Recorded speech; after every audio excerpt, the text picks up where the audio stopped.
What's the meaning of commercialization?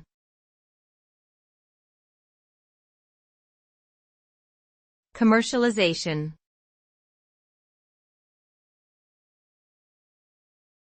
Commercialization.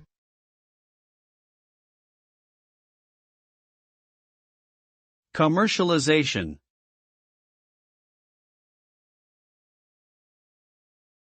Commercialization.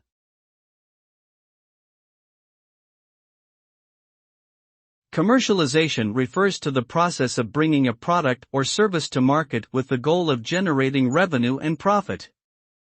The result of commercialization is typically the widespread availability of the product or service to consumers, who are able to purchase it in exchange for money. This can lead to increased economic activity and job creation, as well as providing solutions to consumer needs and desires. However, commercialization can also lead to concerns around ethical and environmental impact, as companies prioritize profit over other considerations.